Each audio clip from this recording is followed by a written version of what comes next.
سيد مختار، الرئيس التنفيذي لمجموعة مؤسسة التمويل الدولية، شكرا جزيلا لحضورك معنا اليوم. أهلا بك على شاشة سكاي نيوز عربية. شكرا، السلام عليكم. سيد مختار، اليوم التحديات التي تواجه الاقتصاد العالمي نوعا ما معروفة، ولكن أريد أن أفهم من وجهة نظرك ووجهة نظر مؤسسة التمويل الدولية، ما هي التحديات الأهم اللي بتعتبرها على رأس القائمة التي يجب أن يتعامل معها العالم الآن من دون أي تأخير؟ Food crisis is the number one. It affects everybody. It affects the developing country more than anybody else. So poor in the world are suffering. 150 people went to war, went to poverty. Second, ensure that we have employment in countries. We have seen that in a lot of the countries, developing countries, people have been losing their jobs. Small companies have been affected by the COVID crisis. And they've been able, not all of them have been able to rebound. We are seeing even in developed countries, where they didn't have an employment crisis, that we start now seeing large companies shedding staff away. So we have an employment problem before us that we need to address. Third, inflation. People have been suffering with inflation. And we look at the consumer baskets of all, consumption basket of all people in developing countries. You see that food price, bread, wheat, gas, all these have been increasing. So these are the challenges before us. ذكرت الأمن الغذائي وأيضا ارتفاع التضخم وموضوع خلق الوظائف كأهم تحديات يجب على العالم التعامل معها. كيف ينعكس ذلك في محفظة IFC واستثماراته؟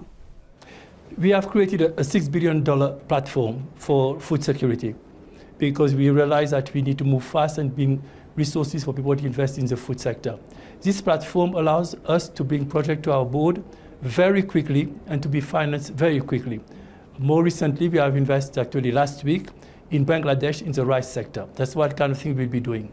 Secondly, that platform allows us to invest more in fertilizers. We know that fertilizer supply has been a big problem for developing countries. And what is the beauty is that now we will want also to increase the supply and the production of fertilizer in developing countries.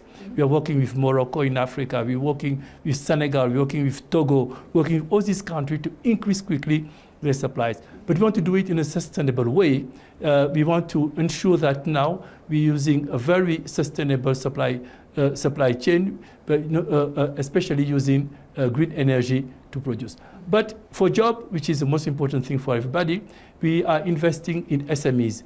We are now having particular investment in for these SMEs. And one of the things that SMEs need is short-term capital. It's not only long-term investment, they need to have working capital. So we have increased significantly our amount of short-term capital. Third, we are accelerating our way of delivering investment. We have this year already invested close to $19 billion to firms, which is much above what we have done in the previous year. So we are really responding fast and being able to be counter-cyclical. Third element is that you should not forget the long term, because we might be addressing the crisis now, address the issues that people are facing now, but if you don't create the condition for in the future for it not to be repeated, we will be facing the same problem. So we are bringing long-term capital in the agricultural sector, which is we are bringing new instrument in insurance, but also we are improving the preparedness for the next, unfortunately, pandemics that might occur, and we are investing in the pharmaceutical industry, in the vaccine industry, in places in the past where nobody was investing. أنت تقول بأنه يجب البدء بأخذ المخاطر وخصوصاً الاستثمار في الأسواق الناشئة. كيف تبرر هذه النصيحة للمستثمرين وخصوصاً من ناحية العائد على الاستثمار؟ Developing countries and emerging economies should not be seen as a risk. Actually, so one of the highest returns that investors are making are in those countries. But the perception and what I would say is the contagion or the perception that you have in this country when something is happening in Algeria, people saying that there is a problem in Egypt, or something happening in Jordan, they say it affects also other part of the Middle East. We need to start looking at this risk country by country and not to have this generalized view of emerging economies. So part of what we are doing is to make sure that people apprehend and understand clearly the risk attached to this country. But also we are bringing some instruments and way of de-risking this investment. Sometimes people don't know very well, and the market is not created, so we have been created that market, and we bring grant money to lower the cost by buying down, for instance, first losses, by bringing instruments that bring the confidence of investors to come in. But also we have other instruments like the guarantees that we are using to bring more investment. So this is the kind of things that we are looking. And we are looking at also long-term issues which will require long-term resources. For instance, access to water. Desalination is an important part of the supply of water in the Middle East, and we are looking at this project with countries. And we would like to use not only to invest in water, but to do it in a sustainable way. Everything we're trying to do right now is trying to do it in a very sustainable way, so that not only is it financially sustainable, but in terms of environment is also sustainable. So we need to bring more grant money to de-risk investment, so that institutional investors, pension fund, all these people can come and put money, which is long-term money, to development in these countries. ضمن محفظة IFC هناك استثمارات كثيرة في الدول العربية. اليوم وين التوجه أكثر؟ إلى أي دول؟ أي قطاعات؟ ومن هم الشركاء الأبرز في المنطقة العربية لمؤسسة التمويل الدولية؟ We're investing already a lot. Actually, we have a project in wind and solar. Ammonite project that we just signed in Egypt is one of this project.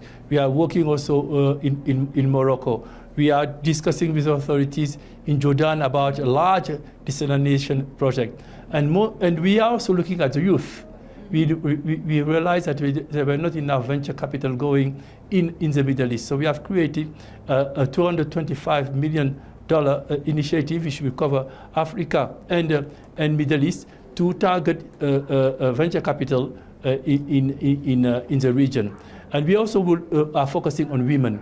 We have we finance initiative for women in the Middle East, and we would like to increase the amount of resources which are going to companies which are led by women, or we are targeting mainly women. So we are looking at investment in the sectors which are promising in the short run, but also which in the long run will allow to change the way the economy is run in the country, and include much more women, and also doing in a very sustainable way.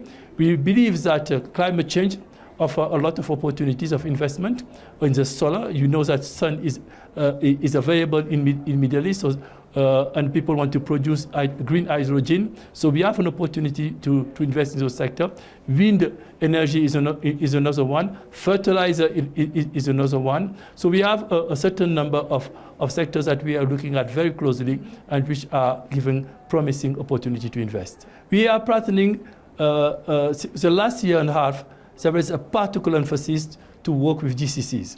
We have seen that there are a lot of liquidity in GCCs, and for cultural reasons, and also sometimes religious regions, you have GCCs country. We will look at developing an emerging country, being Uzbekistan, being Africa, and they want to have partners to invest with. So we are now working in a very close partnership with UAE, and actually we have a company that have net. We are invested in. We are not only investing in their country, but investing outside their country, and we are favoring a lot of the South-South cooperation. I've been talking to Imperial, which is a logistic company that has been now absorbed by Dubai Port, DPW, and we are working also very closely with DPW to expand our partnership. So we have a very interesting prospect in the Middle East, and GCC will be a lot of my focus in the coming month. Thank you very much, sir. Thank you so very much. It's a